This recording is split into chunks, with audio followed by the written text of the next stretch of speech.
Welcome to the 8 Digital Podcast. The big story right now, obviously, Lauren Sanchez and Jeff Bezos, their much anticipated wedding celebrations, they're officially underway. Yeah, things kicked off Thursday night in Venice. Huge event, star-studded guest list, the whole nine yards. In Venice City Hall, this is pretty unusual, they actually issued a traffic ordinance, shut down pedestrian access around the venue. Which was this stunning 14th century cathedral, yeah. Blocked off from late afternoon till midnight. Very exclusive. Totally. And true to form, super private. Guests were apparently on a strict social media blackout. We only got a few glimpses, mostly of the stormy Venice skyline. But, public curiosity is through the roof, so that's what we're here for today, right? To try and break it all down. Exactly, because this isn't just like a celebrity wedding. It feels bigger. It's about this intersection of, massive wealth, public fascination, maybe even personal change. But to really get what's happening now, this whole spectacle in Venice, I think we need to rewind a bit. Definitely. You have to look at the prequel, right? His first marriage. And Mackenzie Scott. Yeah. It really feels foundational to this whole narrative. It absolutely is. And what's fascinating is how that origin story, well, it really shaped everything that came after. Jeff Bezos met Mackenzie Scott way back in 1992. Right, at D.E. Shaw & Co., that hedge fund in New York. Exactly. And the connection, from everything we know, it was like instant, really strong, because they got married just 3 months later. 3 months, that's incredibly fast. Right. Think about that speed, that commitment.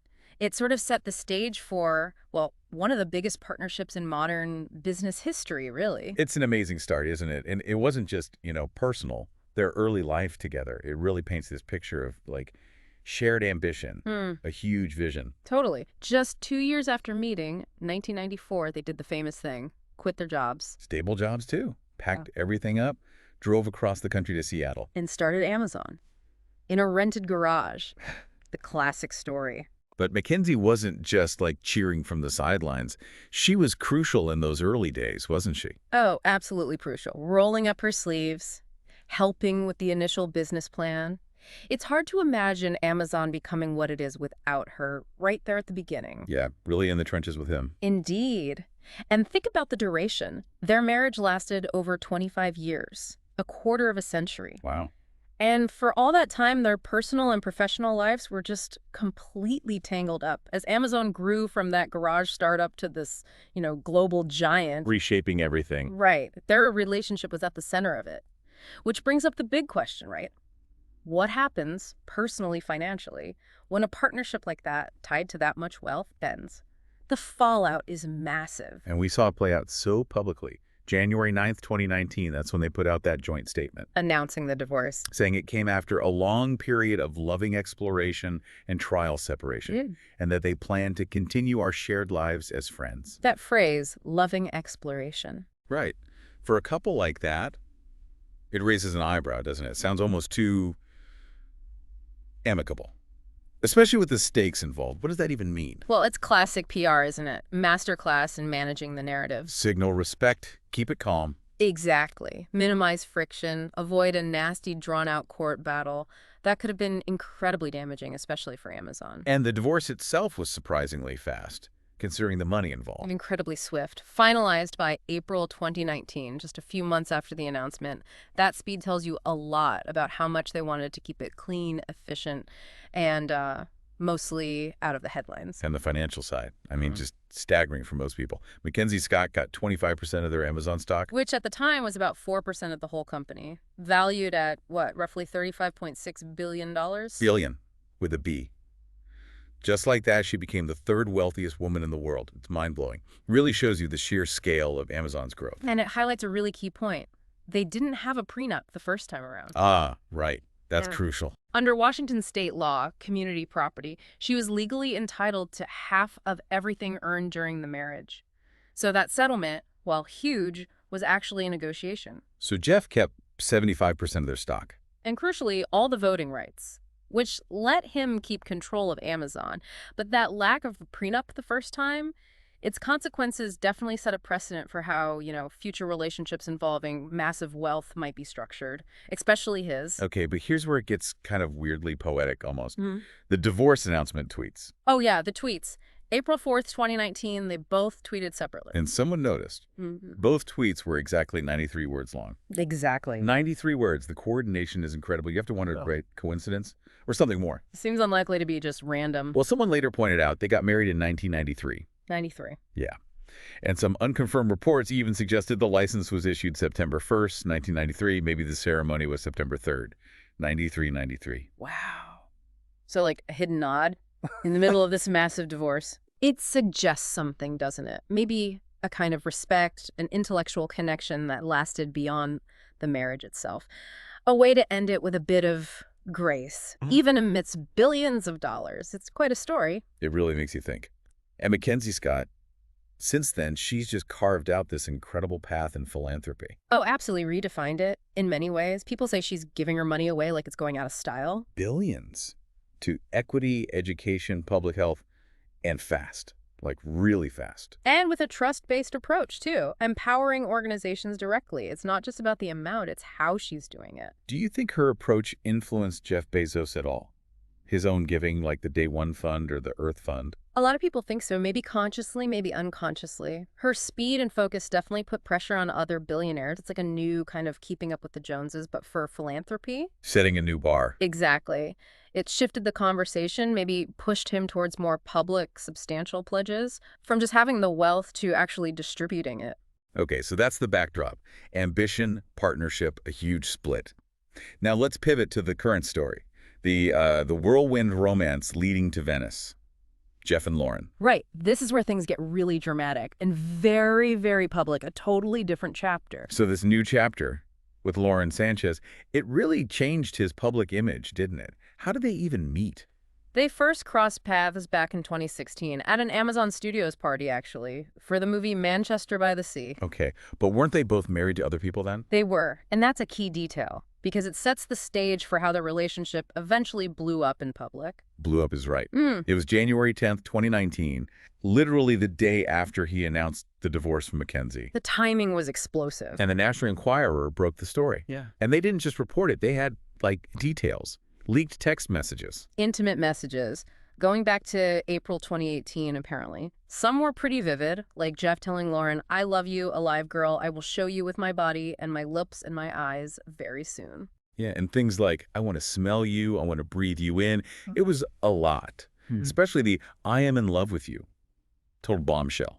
Ripped away that carefully managed image. And it immediately turned into this huge scandal. Went from private affair to public war zone over media, power, privacy. And Bezos didn't just sit back. He's known for being strategic, right? Absolutely. February 7th, 2019, he does something pretty unprecedented. Publishes this long blog post. Accusing David Pecker, the owner of the Enquirer, of extortion and blackmail. Straight up. He went all in, didn't hold back at all. He described the alleged threats to publish really intimate photos. Yeah, graphic descriptions, like the below-the-belt selfie, the infamous pic, and another one showing part of him through his zipper while wearing his wedding ring. The detail was shocking, and the media naturally went wild. Remember the New York Post headline? Bezos exposes Pecker. Unforgettable. The whole thing was just sensational, raw. So the big question became, how did the Enquirer get those texts and photos? That was the mystery. Bezos' security guy, Gavin de Becker, launched the whole investigation. Right. And his initial theory, which was hugely controversial, pointed the finger at the Saudi Arabian government. Suggesting they hacked Bezos' phone as retaliation for the Washington Post reporting on Jamal Khashoggi. That was the claim. And later, UN officials actually supported that theory, saying they were reasonably certain Saudi Arabia was involved. But there was a totally different story from the Enquirer side, right? Completely different. American Media, Inc., the publisher, always insisted their only source was Lauren Sanchez's own brother, Michael. Her brother. Wow. They said they paid him $200,000. That was their story. Paid him for the info, the texts, the photos. And Lauren Sanchez herself seemed to back that up, telling TMZ her brother's actions were a deep and unforgivable betrayal. Though Michael Sanchez sued Bezos for defamation later, denying he leaked the explicit photos. That lawsuit got thrown out, though. Yeah, it was just this incredibly messy, tangled situation, accusations, denials, family betrayal, all playing out globally. So after all that drama, that public storm, Bezos seemed to shift gears, didn't he? Definitely a clear shift. February 2021, he steps down as Amazon CEO. Said he wanted to focus more on philanthropy, the Day One Fund, Bezos Earth Fund, and Blue Origin, his space company, and the Washington Post. Right. Moving away from the day-to-day running of Amazon to focus on these other, maybe more legacy-defining projects. A very deliberate change in focus. And Lauren Sanchez has been right there with him. She even took that trip to space with Blue Origin. Ah, yes, the 11-minute trip to the edge of space. April 2025 with Katy Perry and Gayle King. Quite the passenger list. Made a lot of headlines. And got a lot of criticism, too, right? Oh, yeah. A lot of criticism, people calling it wasteful, gluttonous, especially, with climate change and poverty being such huge issues. It really highlights that tension around extreme wealth, doesn't it? Yeah. People are fascinated but also resentful.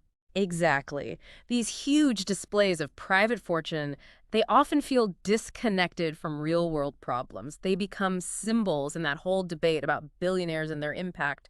It wasn't just a space ride. It was a statement. But despite all the noise, their relationship obviously kept going strong, led to the engagement. And the engagement story itself is pretty Hollywood. May 2023 on his $500 million mega yacht, Koru. The story is he left the ring under her pillow, a 20-carat pink diamond. Apparently. Worth around $2.5 million. He supposedly tucked it under her pillow after dinner on the yacht. That detail, the pillow thing, it almost makes it sound normal, even on a $500 million yacht with a multi-million-dollar ring. Right. Sanchez told Vogue she was totally caught off guard, had already taken her makeup off, ready for bed. It's that little relatable moment amidst the sheer fantasy of it all. And they've been seen out a lot more together since then. Very high-profile appearances. Definitely signaling they're a committed couple. Like at Trump's inauguration in January 2025, sitting right behind the family. Very public positioning. In the Vanity Fair Oscar party this past March, people were saying her dress looked kind of bridal. Maybe a hint. And Bezos was apparently talking about his plans for James Bond, since Amazon owns the franchise now. It's this mix of personal life and big business all out there. Which brings us back to the practical side. After what happened with the first marriage, how do you handle marriage number 2 with that much money involved? That's the key difference this time. Unlike the first marriage, reports say Bezos has a very comprehensive prenup with Lauren Sanchez. Multi-jurisdictional, apparently. A huge change from having no prenup with Mackenzie Scott. Absolutely. This one is designed specifically to protect his, estimated $220 billion net worth? Make sure Sanchez wouldn't get a piece of Amazon, Blue Origin, or the Post if they split up, drawing a very clear line. Precisely. Experts say these agreements for the ultra-wealthy are incredibly detailed. Teams of lawyers, financial advisors across different countries. And they go beyond just lifting assets, right? Oh, yeah. Often include things like ironclad confidentiality clauses preventing either side from revealing private info later, and non-disparagement clauses so they can't publicly trash each other. Future-proofing the legacy. That's the idea. Trying to prevent future public fights and financial messes. It says a lot about modern high-profile marriage at that level, doesn't it? Asset protection and reputation management are almost as central as the romance itself. So from the garage to global empire, public divorce, scandalous romance, it all leads here, to Venice, this 3-day spectacle. And Venice itself is such a symbolic choice. Romantic, historic, beautiful, but also incredibly fragile. Facing climate change, over-tourism, it adds another layer. The whole thing is planned as this 3-day extravaganza, Thursday to Saturday. Very grand. Very public stage. And that kickoff on Thursday night really set the tone. At the Madonna dell'Orto cloister, 14th century cathedral, Tintoretto paintings inside. And the city shut down pedestrian access around it. That's serious pull, basically turning a public landmark private for hours. And it highlights the venue pressure they've faced. Apparently, the original plan for the main event was a big central Venice location. But they had to change it because of protests. Seems like it. Reports say one of the main weekend events got moved to the Arsenal, that fortified 14th century shipyard. Easier to secure, I guess. Surrounded by water, can seal it off. Exactly. Offers way more privacy and security. There was also talk about the Cini Foundation on San Giorgio Maggiore, another super private spot. And it seems these Venice events are just ceremonial anyway, no official request for a legal wedding there. They might have gotten legally married elsewhere already, or plan to later. Probably. Keep the legal part very private. Okay, but the cost of this Venetian party? The numbers are just wild. 40 to 48 million euros. That's like 46.5 to 55.6 million US. Some reports even say it could top $63 million. I mean, that's unbelievable amount of money for a wedding. It is, but local officials in Venice, like the mayor, Luigi Brunaro, they're defending it. They're focusing on the economic benefit. Saying it brings money to Venice. Yeah, they estimate the city could make 30 million, that's $35 million from the parties, the organizations involved. That's their justification for the disruption. Well, whether it's justified or not, the stars certainly showed up, a total barrage of A-listers. It's a real who's who. Kim Kardashian arrived with Khloe and Kris Jenner, saw pictures of them talking to Orlando Bloom. Oprah was there, Tom Brady, Bill Gates. Kendall and Kylie Jenner, too. Ivanka Trump and Jared Kushner got there early. Ivanka posted on Instagram, ready to celebrate the love story of our friends. Even saw Usher, Leonardo DiCaprio trying to hide his face. Yeah, under a cap. Some are clearly trying to keep a lower profile amidst the frenzy. Sydney Sweeney, Victoria Sreddy, Corey Gamble, Barry Diller, Diane von Furstenberg, Brian Grazer. It's an incredible concentration of power and influence. And the fashion must have been insane. Lauren Sanchez herself wore Schiaparelli couture for the kickoff, that shimmering corset dress. Looked incredible. And earlier, a vintage McQueen dress. Everyone's guessing about the main wedding gown now. Dolce & Gabbana seems like the front runner, right? Domenico Dolce was seen there. Strong possibility. But Oscar de la Renta is also in the mix. She wears both. Sat front row at D&G, wore them for Bezos' 60th, but wore Oscar de la Renta to the Met Gala. High-stakes fashion guessing game. And the guests brought their A game too, I bet. Oh, totally. Kim Kardashian in our Kyle Versace, then Skims X Dolce & Gabbana, then Balenciaga. Khloe in vintage Cavalli. Kendall and Kylie also vintage Cavalli in D&G. Seems like vintage was a theme. Definitely. Ivanka Trump and Oscar de la Renta again. Oprah in Solace London. Usher in a cream suit. Every outfit gets picked apart, becomes part of the show. But behind all the glamour, the logistics must be nuts. Security, transport. Unbelievable level. Reports said around 30 of the city's elite water taxis were reserved. That's a big chunk of their fleet. Even gondolas were on hold sometimes. Huge impact on the city's normal flow. Although the planners Lanza and Boschina, who did the Clooney wedding too, they apparently stressed minimizing disruption and using mostly local suppliers. Like 80% local. Pastry shops, glassware. Yeah, Rosa Salva pastry, Laguna Bee glassware, clearly trying to show some local benefit, balance the opulence with a bit of community goodwill, present a responsible face. But security is still super tight. Former U.S. Marines overseeing things. That's the report, almost military-level private security, which has worried some locals. Worried that guarding this private event leaves the rest of the city vulnerable. That's the concern. Resources focused on the billionaires, while public safety elsewhere becomes a blind spot. It's a troubling thought about priorities. And that brings us right to the uninvited guests, you could say, the protests, the debate. Yeah, this whole thing has really become a flashpoint, hasn't it, for bigger issues? Definitely. Wealth inequality, tourism impact, public space. It's all bubbling up. You've got this full-blown protest movement in Venice now. Extinction Rebellion, Greenpeace, local groups like No Space for Bezos, even Everyone Hates Elon, linking it to other tech billionaires. It's organized, it's passionate. They see it as just obscene opulence. And their message is loud and clear. That Greenpeace banner in St. Mark's Square. If you can rent Venice for your wedding, you can pay more tax. Very direct. And the one on the Rialto Bridge. No Space for Bezos. A direct hit at Blue Origin and this idea of the rich taking over public space. They're pointing to things like Bezos' alleged low tax rate, the $5 million ring, contrasting it with struggles to fund public services. The argument being, if you can shut down half a city for your wedding.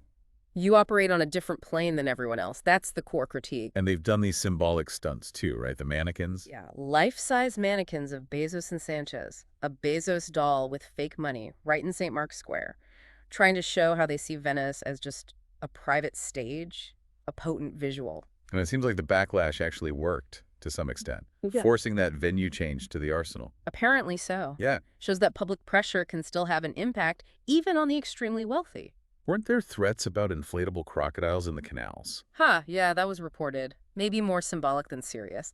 But it adds to the pressure, the need for more security, more adjustments. And Bezos pledged €1 million to that Venice environmental group, Carilla. Response to the criticism. Widely seen that way. Was it genuine goodwill? Damage control? Probably a bit of both. A strategic move to soften the image. But not everyone in Venice is protesting. The mayor, the regional governor, They're defending it. Absolutely. Yeah. Focusing on the economic boost, Mayor Brugnaro called Bezos someone who's achieved great things, said it was an honor he came to Venice, compared it to the Clooney wedding. And there's that counter group, too. Yes, Venice can. Supporting it for the money and publicity. Right. So locally, it's really polarized. Reflects that whole tension between tourism money and preserving the city's identity, a constant balancing act. So zooming out, what does this all say culturally, this whole spectacle? It really throws that debate about wealth, privacy, and public space into sharp focus. Does extreme wealth give you the right to essentially privatize public landmark? Creates it that feeling that a city can just be sold to the highest bidder. Exactly. And critics say it ignores the real struggles Venice faces sinking over tourism. The wedding becomes this symbol of disconnect. It also raises questions about how we cover these things, right? Balancing public curiosity with privacy, especially when the event itself is so public. It's a tricky line to walk. Where does reporting stop and intrusion begin? Especially with figures this prominent doing things this grandly. So as we kind of watch this all unfold, this grand spectacle, this display of unbelievable wealth, it does make you wonder, doesn't it? What really defines success or impact today? And what kind of responsibility comes with that kind of fortune? Don't forget to subscribe to our YouTube channel and follow us on social media. Our handle is 8digitalco's. And we'd love to hear from you. Tell us in the comments what you enjoyed about today's deep dive, what didn't quite land, and what stories you'd like us to dive into next. Until next time, thanks for listening and stay tuned.